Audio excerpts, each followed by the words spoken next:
wabarakatuh. Saya Irmadila Asasan Gofar, kelas 4B, Program Studi Ekonomi Syariah, Institut Agama Islam Pangeran Diponegoro Nganjuk. Video ini dibuat untuk pemenuhan tugas mata kuliah pengantar bisnis yang diampu oleh Bapak Dr. Juni Iswanto SE dengan judul Bisnis Internasional. Hakikat bisnis internasional. Bisnis internasional merupakan kegiatan bisnis yang dilakukan antar negara yang satu dengan negara yang lain. Seperti penjelasan di atas, bahwa bisnis internasional merupakan kegiatan bisnis yang dilakukan melewati batas-batas suatu negara. Transaksi seperti ini merupakan transaksi bisnis internasional. Adapun transaksi bisnis yang dilakukan oleh suatu negara dengan negara yang lain disebut dengan bisnis internasional atau international trade. Tahap-tahap memasuki bisnis internasional. Perusahaan yang memasuki bisnis internasional pada umumnya terlibat atau melibatkan diri secara bertahap dari tahap yang paling sederhana yang tidak mengandung resiko sampai dengan tahap yang paling kompleks dan mengandung resiko bisnis yang sangat tinggi. Adapun tahap tersebut secara kronologis adalah sebagai berikut.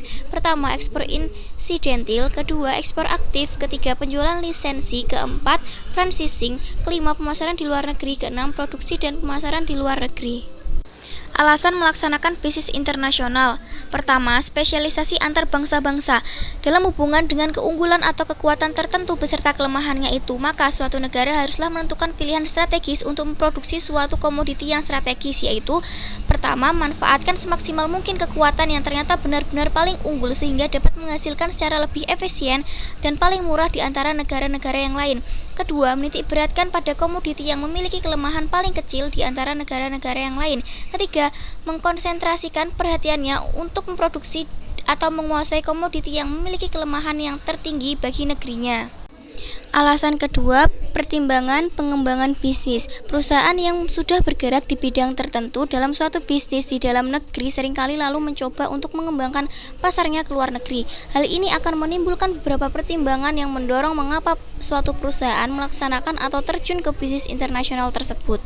Pertama, memanfaatkan kapasitas mesin yang masih menganggur yang dimiliki oleh suatu perusahaan.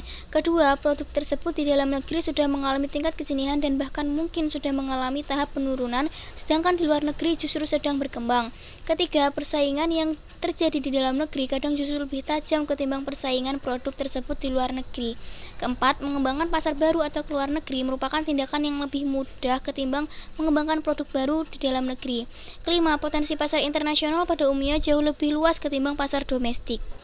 Dampak globalisasi terhadap bisnis internasional. Dalam globalisasi ini, arus perdagangan memiliki implikasi penting untuk menentukan laju pertumbuhan ekonomi. Sama seperti negara lainnya, Indonesia juga menjadi salah satu negara yang menjalani perdagangan internasional dalam upaya menjalani hubungan dengan negara lain dan saling kerjasama dalam menutupi kekurangan dari negara masing-masing. Hal ini disebabkan karena perdagangan internasional ini memungkinkan kemajuan teknologi regional yang pada akhirnya memainkan peran penting dalam produksi dan keunggulan kompetitif. Hal ini pada akhirnya mendorong perkembangan dan pertumbuhan ekonomi yang stabil pada Indonesia.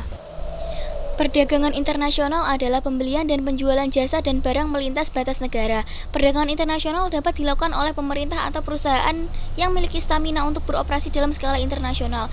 Pada faktanya, dunia modern ini terdiri dari negara-negara yang memiliki ketergantungan antar ekonomi yang berbeda. Karena itu, perdagangan internasional memiliki dampak yang besar terhadap ekonomi global telah dilakukan, baik ekonomi individu, ekonomi regional, atau ekonomi global. Pada hakikatnya, pertumbuhan ekonomi pada umumnya bersifat positif karena melalui perdagangan mereka percaya dapat menyebabkan akumulasi modal dan kemajuan teknologi yang lebih tinggi pada gilirannya menghasilkan kesepakatan dan kesejahteraan dalam menutupi kekurangan yang dihadapi oleh masing-masing negara. Baik, kurang lebihnya saya mohon maaf. Wassalamualaikum warahmatullahi wabarakatuh.